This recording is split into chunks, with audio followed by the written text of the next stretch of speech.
Hello, Hello, everyone, everyone. and Welcome welcome back back to to the the Zamots Zamots podcast, podcast, where where we we focus focus on on faith, family, fitness, finances, and and friendships. friendships. Today, we're going to be discussing some questions that we got from friends and family.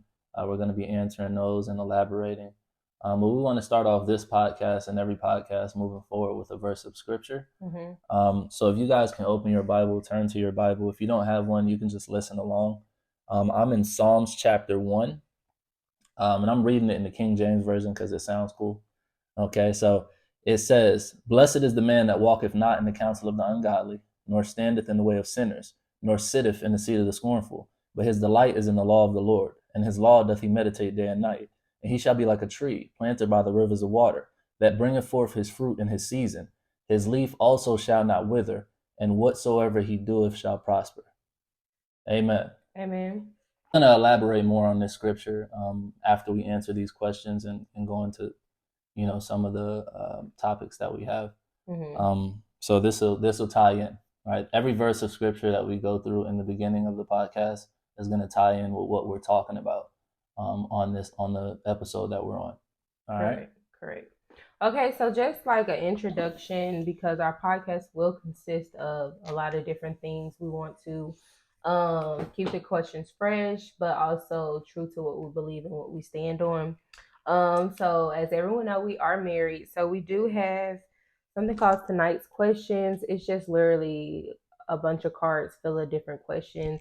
Some are Great just geared questions. towards just irregular questions, and some are more intimate questions.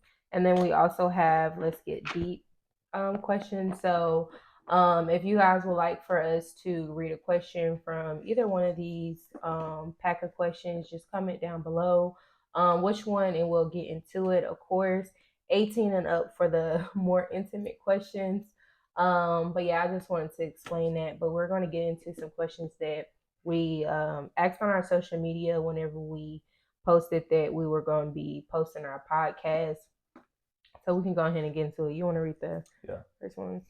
All right. So we're gonna go over 3 questions here. So the first question we have here is, how do you let your faith be the base of your relationship? All right. So that's a really good question. You want to answer it first? Yeah, no, you start. You start. Okay. Yeah. You know, like when somebody read a question, like I'm gonna have to read it to myself again first. Okay, so I'll Uh, start. I'll start. All right. So how we let our faith be the base of our relationship? Well, our faith is not only the base of our relationship. Our faith is the base of our life. mhm, And it's not just us. That it's not just us. That's everybody. Okay, it's impossible to live in this world without faith, whether you want to acknowledge it as faith or not. mhm, It's impossible to live without faith. Okay, if you don't believe me, when you get out of bed in the morning and you put your feet on the floor, that's faith. Okay, how do you know the floor isn't going to fall in? You have mhm, faith that it's going to be there. Okay, so it's impossible to live without faith. But to answer the question directly, how we let faith be the base of our relationship?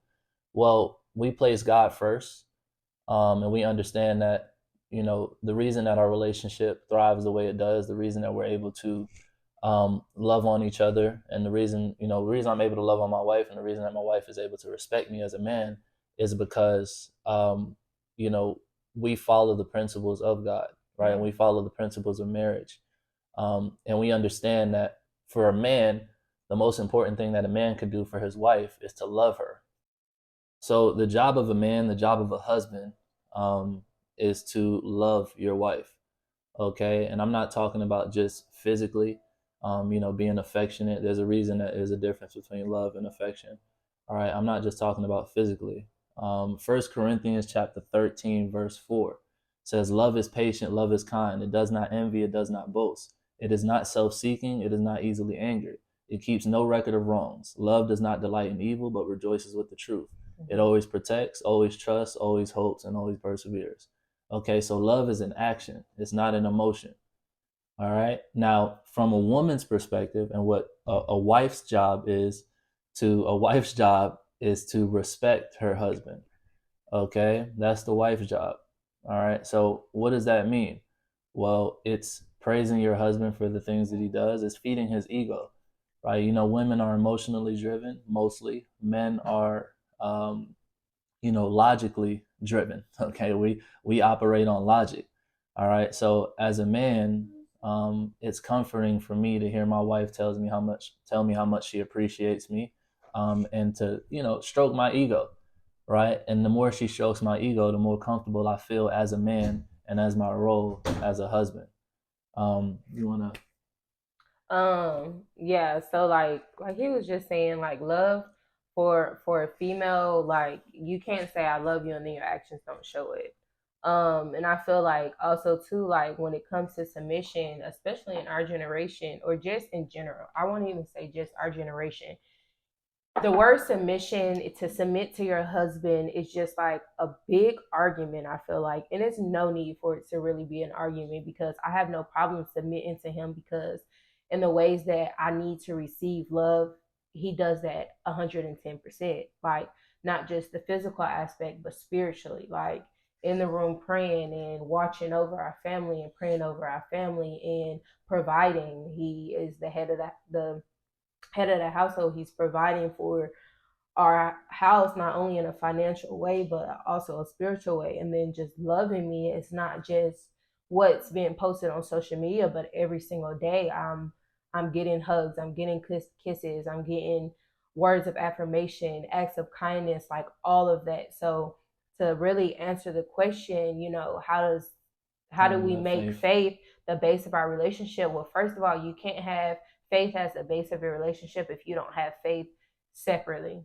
So he has ways that he operates in faith separately from me, and I have ways that I operate in faith separately from him. And then when it's combined, where one or two are gathered, where both of us are coming together, we have that same faith, we have that same value when it comes to making sure that however we operate, we're operating in faith and that we're operating in love. And the reason why we keep talking about love is because you can't operate in faith without love. Like Yeah, if love you have, encompasses yeah, all. you have to have like there two, both of those are together. And that's with everything though. Everything has love in it. Like you operate, you believe in, and you have faith for something because you love something. You know what I'm Mm-hmm. saying? Like for instance, like when you have a family member and they may be sick, you have faith that they will be healed, but your love for them is the foundation of that, is the root of that. So because we have love for one another, and because we have love for our own self and Mm-hmm. our relationship with God, it becomes the base, the foundation of our relationship. So I Love it. hope that really like answered your question and put it in perspective from both, both sides of it. But yeah. So the next question is, um, what are your values and beliefs as individuals in a family? And I think that question kinda is what we answered in actually our first podcast episode, where we broke down our values, where we talk about faith, family, finances, fitness, and friendships. Is what we operate on a daily basis. Um, Yeah, so I I mean, that yeah. question So kind of, your values and beliefs as individuals, and the family. Yeah. So it all stems around the five Fs, right? So we place our values in those five Fs. So again, faith, family, fitness, finances, and friendships. That's where our values lie, right? Those are priorities in our life. mm-hmm. Um, and I don't want to necessarily say that they're in order of importance, but faith is definitely first. All right, Yeah, so that one's definitely faith is first. first. All the other ones we can probably move around, but Yeah. faith is first. Um, so yeah, that answers that question. And that's what our entire podcast is going to be about: is our values, our value system, and our five Fs that we live by.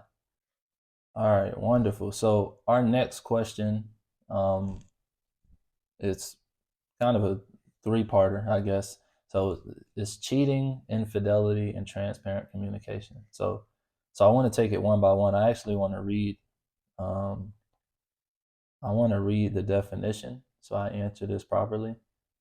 So this is to cheat. Okay. So first off, cheating. It says to act dishonestly or unfairly in order to gain an advantage, especially in a game or examination.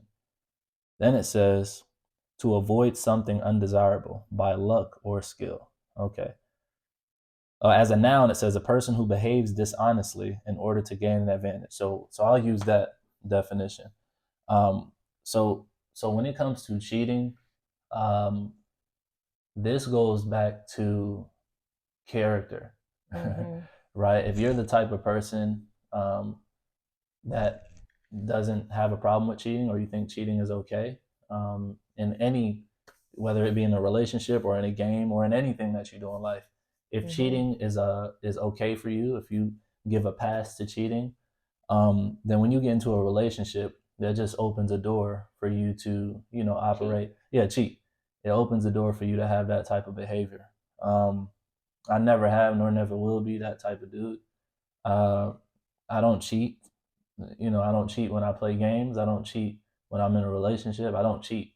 I try to be as honest as possible. Right? I didn't put this on for no reason. Okay, so that's cheat. Did you want to speak on Yeah. cheat? Okay. So cheating or cheat just in general, I feel like cheating is a thought. It starts with the thought. So if you have a thought to do something unfaithful, untrue, and unloyal to a person that you say you love and that you care about, that's cheating to me. Um, Personally, I have cheated. I have.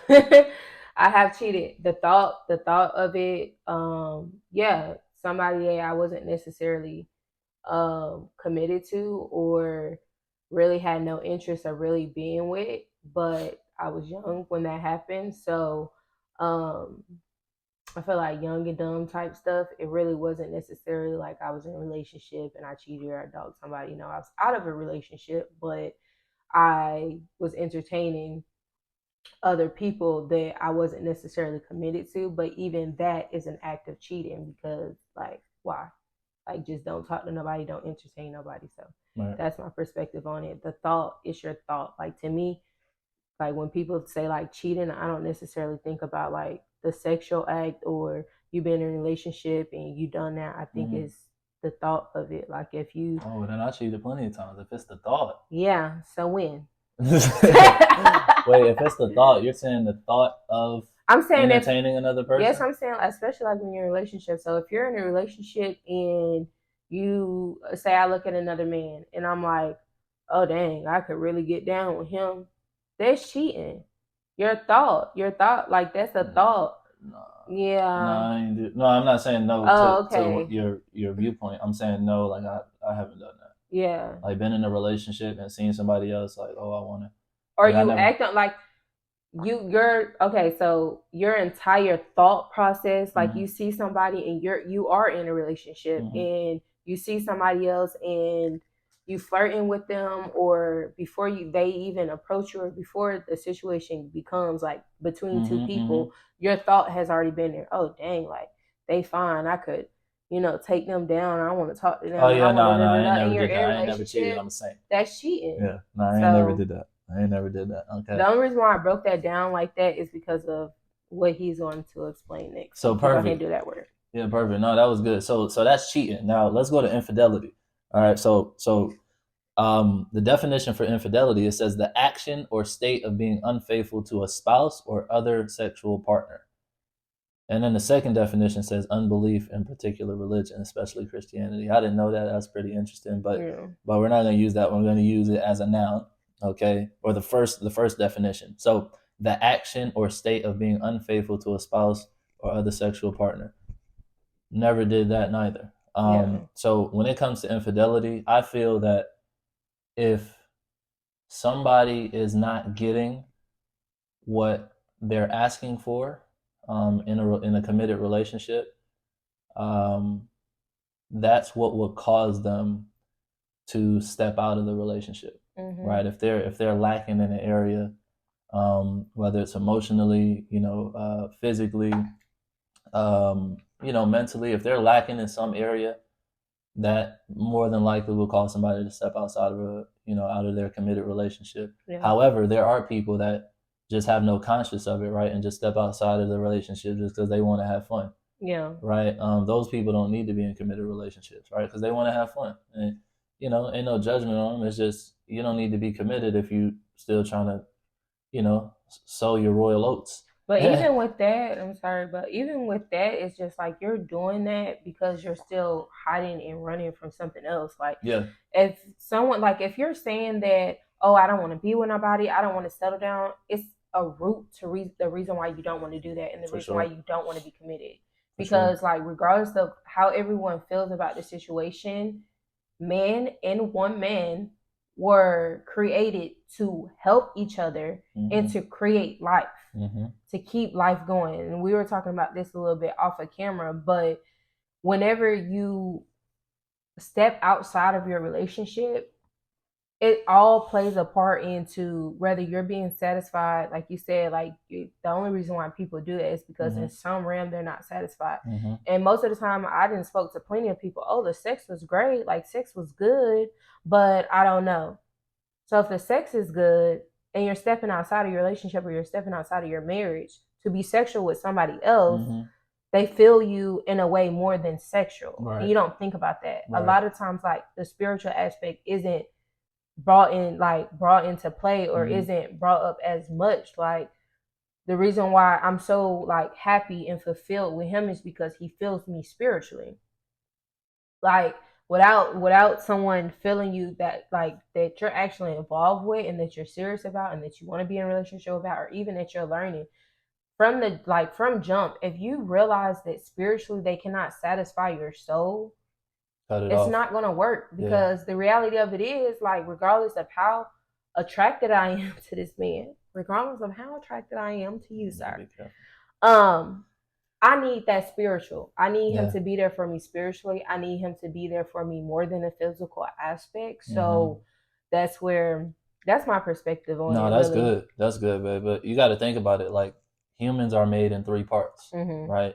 Humans are made in three parts. It's mind, body, soul, right? Or if you want to look at it as, we got the spirit, we got the soul, and then we got the physical body. Okay, so with that being said, each of those areas have to be getting fulfilled, right? And if there isn't a fulfillment in a certain area, that's going to cause you to seek other things. Now, again, like I said, you can be fulfilled in all three areas and still be seeking something else. You say, well, why is that? Well, there's a deeper issue, right? There's a deeper issue. And the All last right. word. Yeah, so that wraps up infidelity. So the last one we have is transparent communication. So this one's powerful. You know, I'm a student of life. Okay, so I learn from everybody. I learn from children. I learn from adults. I learn from teenagers. I learn from pets. I learn from nature. Right. I just love to learn. All right. So I'm always seeking to learn. Now, the point of me saying that is because I have been talking to married people for a very long time. From before I was even considering getting married, I've been talking to married people and just asking their advice on marriage, right, and how to have a successful marriage.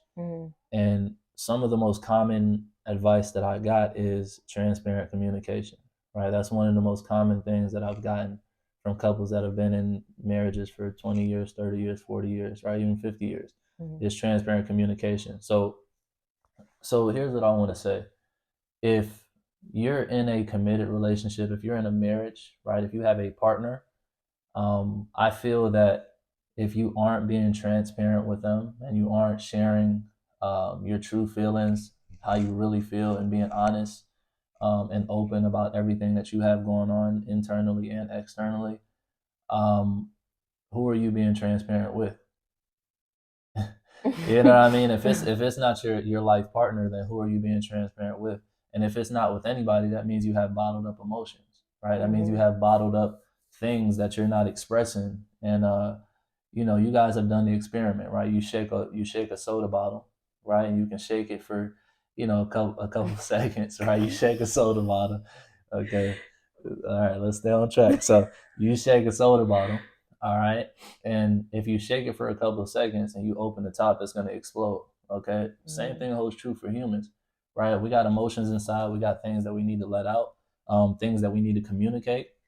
And if we aren't doing that with our partner, if we're not doing that with somebody, maybe you're not in a committed relationship. You're not doing that with somebody. If you're not expressing how you feel or articulating your thoughts with somebody, you're bottling that up inside, and that can be dangerous, right? Because that compounds over time, just like everything else. Yeah. All right. So transparent communication is vital in a relationship, especially right in a marriage, so that you have an understanding of where your partner is, and your partner has an understanding of where you are, and you guys can meet in the middle, and you know, help each other. Yeah. Yeah. Yeah. I mean, the same thing. Honestly, same thing he said. I feel like transparent communication is you being able to openly and willingly have conversations with your partner that may or may not be comfortable. Um, I know for me personally, and just like for people that know us, or you're tuning and you're listening, you will learn, of course, the more episodes that we do, more about us personally, things that we've been through in life. But just from a comparison basis, like I think I've been through way more than he has. So and that point, I have to be transparent when I communicate with him, because there's certain things that I'm healing and that I'm still growing from. And that's not always easy, because it's a battle within yourself. And honestly, transparent moment. Just last night, we had transparent communication. Situation happened, and I was triggered by something, and I acted out on, and I acted. That word is hilarious. Yes, but it's true, because like Yeah. it had, like, growing up, I never heard that word, but Yeah. it makes so much sense, because the reason why you act and you do something is because something triggered you, something set you off. Yeah. And I been doing, both of us, self love, self care, self work, in general. So I realized that certain things do trigger me that happened from my past, and that he's looking at me like what just happened? Well, he would he has been the only person ever in my life to ask me, "Well, why did you do that? Like, where did that come from? What was the root of that? What caused you to do that?" And that's transparent communication. It's not just, "Oh, you acting crazy," or, "Oh, this, that, and the third." Whoever you're with, especially if you know that you have experienced tough trauma, or trauma in general. With my trauma, what I consider trauma, then what I consider other people's trauma isn't trauma to me. Right. Like, for instance, like somebody crying because you nubbed your toe, and now you can't get your toenail fixed, or something like that, and you're really traumatized from that. To me, the type of stuff that I've been through is just like, why are you crying about that? But that's their trauma. That's trauma to them. So for me, like, it's a balance. Whoever your partner is, transparent communication has to be top tier, and it has to be like, there's faith, and then there's transparent communication. Like, there has to be line in line. It has to be neck and neck, because you can't grow, you can't build, you can't pour into one another if you're not being transparent with your communication. And 100%. For him, it's like, yeah, he forces that out of me, and in some aspect I force that out of him too, but it's because both of us are willing to do that. Like, you can't have transparent communication with somebody that don't want to communicate, or don't know how to communicate. And that falls into line of the next topic that somebody wanted us to discuss, which was marriage. And that falls in line. Like, you can't get married to somebody, or you can't be in a marriage with somebody if you don't know how to communicate. Sit down somewhere and work on yourself. Like, there is a season where you need to sit down and study yourself and work out your own emotions. Like, in that time frame, you don't need to be entertaining anyone else at all, because then you're upset and you're irritated, because you're trying to go through your emotions with somebody, or commit to somebody, or entertain somebody. This our generation, sneaky links. Like, what is that, and why are you doing that? Why a sneaky link? What is that? Basically, somebody that you're messing around with, that both of y'all don't want each other to know that you're messing around. Or in some cases, you're in a relationship and you're sneaking around with somebody else. You get what I'm saying? Cheating. You're basically cheating, and it's called a sneaky link. Or it's he mine, but we not together. Right. How does that even work? Like, how's it yours? How is he yours? Yeah. And why in your mind do you think that's okay? I don't understand. It's because you don't want to commit. And if you have commitment issues, or you have certain things that you need to work out. You need that season of, you need to sit down. You don't even need to be thinking about marriage until you deal with yourself. Yeah, I think that was powerful, babe, what you said, because a lot of people, I don't want to say a lot of people, some people try to get into relationships before they're single themselves. And what I mean by single is you have to do the work on yourself, and you have to be whole as a person. Now all of us continue to grow, right, and continue to develop our personalities and who we are. But when I say whole, I mean you've dealt with some of the deep issues that you have that would cause you to, step out of your relationship, that will cause you to lash out on your partner, that will cause you to, do whatever it is, right? People get into relationships with people, and like they may lash out like physically, and they don't really know why they did it. Yeah. Right? They don't understand the root. Well, the root is like you've seen that growing up. Maybe you've seen that growing up. Yeah. Maybe that's what a healthy relationship looked like to you growing up. Mm-hmm. So now you haven't done the work to understand that that's not healthy, right? And you did it to your partner, and you hurt your partner, and in your head you're like, well, what's the problem, right? Well, the problem is you weren't single before you got into a relationship, right? You didn't do the work of healing and really understanding what a relationship takes before you got into that commitment. So I spent a good part of my life, not committing to anybody, right? I've never had a serious committed relationship. I've been in relationships, but I never looked at them like they were going to be my lifelong partner. I'll be honest, I never seen the point of relationships until unless I thought you were going to be my wife. I didn't see the point of it. It's like, we in a relationship for what? Yeah. I mean, what are we doing? That's just me. I'm cut from a different cloth, but I know my family will tell you, like, they never seen me. I never bought any women home. I was not on that. I was not on that. Why are you gay? Right? I was not on that. So speaking of gay, I'm sorry. I have to get this out. Okay. It's the first day of LGBTQ plus Pride Month. Okay, so let me say this. Some of y'all might be offended. I could care less. If you're offended, that's your issue. Okay, you can't be offended unless you take offense. Okay, so don't take offense to what I'm saying. If you're offended, that's your issue.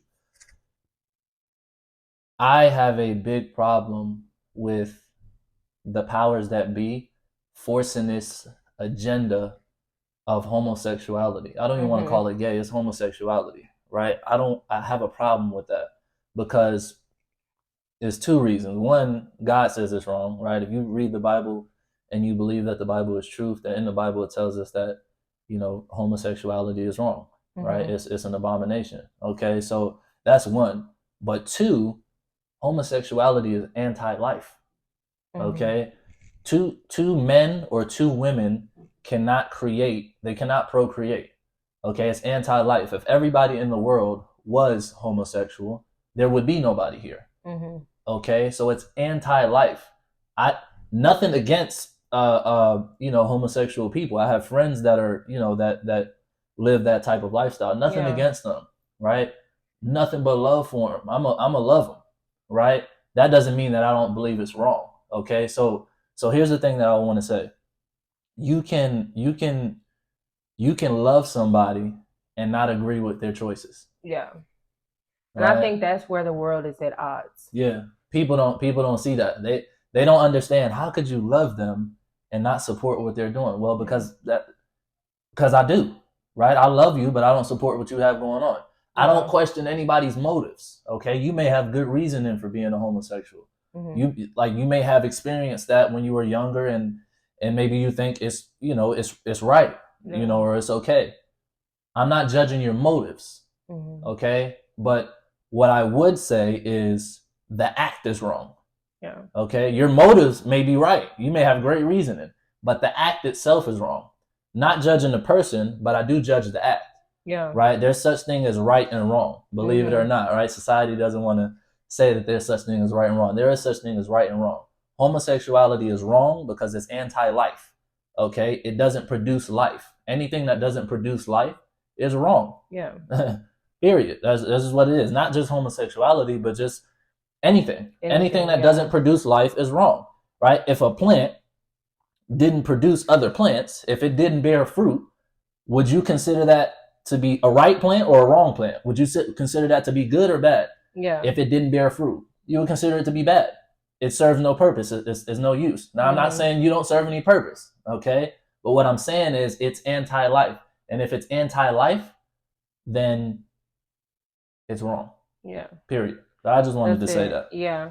And I think I have to speak on this because a lot of people didn't know that like I actually was. And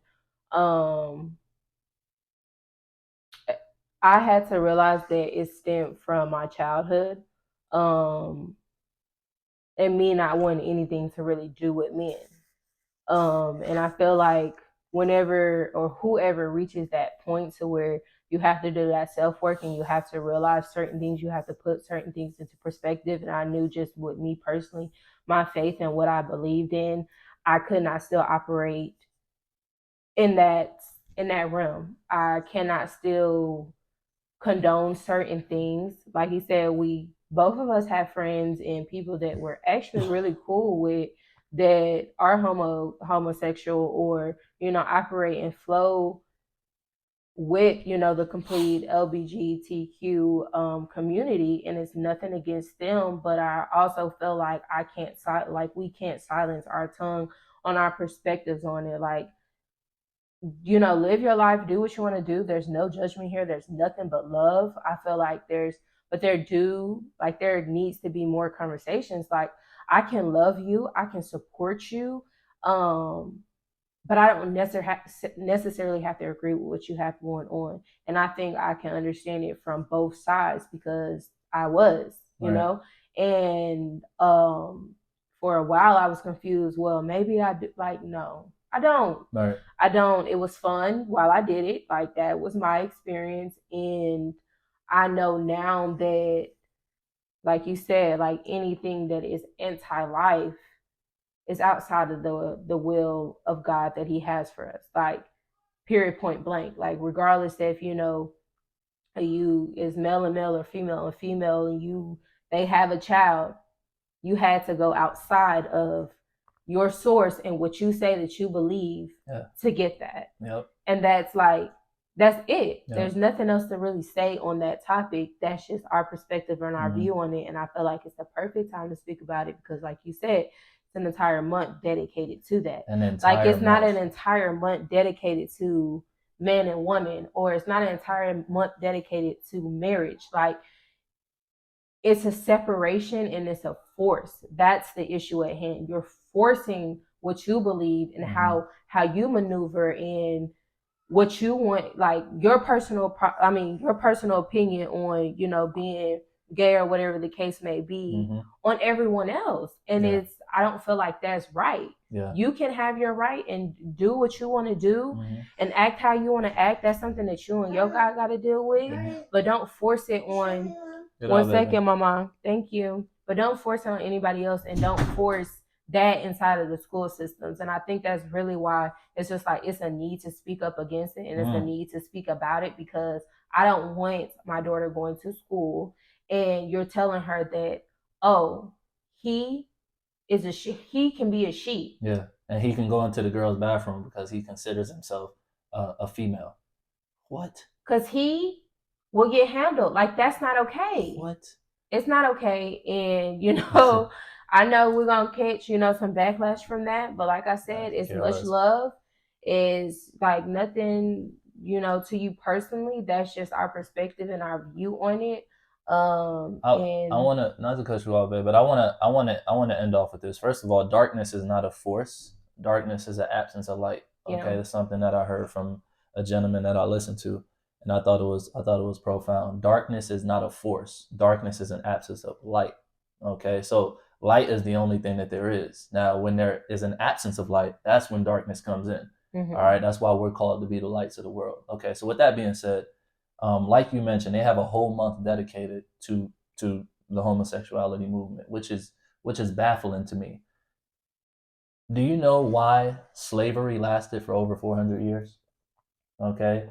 the reason slavery lasted for over 400 years is because they made it illegal for people to speak out against it. Did you know that? Yeah, we were talking about it. They made it illegal for people to speak out against slavery. If you spoke out against it, you were put to death. You were put to death. Okay? So the powers that be want to silence the voices of truth. Okay? Again, the powers that be want to silence the voice of truth. Why? Because in absence of light, truth is where darkness can prevail. Right? If there is light in the room, there can be no darkness. So in order to eliminate that light, we gotta in order to let darkness thrive, right? We gotta eliminate the light. So we gotta silence the voices that speak out against homosexuality, right? This is why they're trying to normalize homosexuality, okay, and silence the voices of the people who speak out against it. Cancel culture. They want to. People are losing endorsement deals, right? They want us to capitulate to this idea that homosexuality is right, and it's not. Right? I'm sorry, it's not right. Yeah. Okay. Now, the fact that they dedicated a whole month to homosexuality, again, it's baffling to me. And they want to use the same phrase. The phrase that they use is discrimination. They want to use that same phrase that they use for us when we were actually being discriminated, right, for over 400 years. Yeah. They want to use that same phrase, for the homosexuality movement. That's not discrimination. Right? Just because I don't prescribe to what you prescribe to, I don't believe that what you're doing is right. I'm not discriminating against you. Yeah. Right? I just don't agree with it. I just don't agree with it. Right? It's not discrimination. Okay. Anyway, we'll leave it at that. Yeah. Do we have any other topics? No. That really was all the questions that we had. We just wanted to answer some of the questions that were put on our social media, and then some other topics and stuff like that. So that wraps up this episode. The last thing I would say, just going back to okay, so just wrapping up again, going back to Psalms chapter 1. I'll read it one more time. It says, "Blessed is the man that walketh not in the counsel of the ungodly, nor standeth in the way of sinners, nor sitteth in the seat of the scornful. But his delight is in the law of the Lord, and his law doth he meditate day and night. And he shall be like a tree planted by the rivers of water, that bringeth forth his fruit in his season. His leaf also shall not wither, and whatsoever he doeth shall prosper." Of course, we believe this wholeheartedly.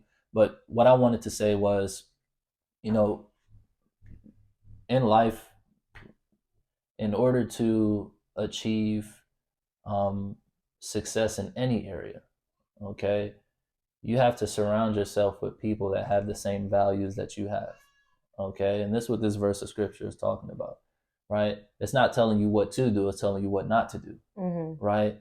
It says, blessed is the man that walketh not in the counsel of the ungodly, nor standeth in the way of sinners, nor sitteth in the seat of the scornful, right? So it's more about what not to do than it is what to do, right? If you're trying to do anything, there's some things that you have to stop doing before you do something else. Okay, so you got to cleanse yourself first before you fill it up with anything new. You got to wash the cup out before you fill it up with a new drink. Okay, so with that being said, surround yourself with like-minded people. Surround yourself with people that have similar values as you. I'm sorry, that's our daughter here.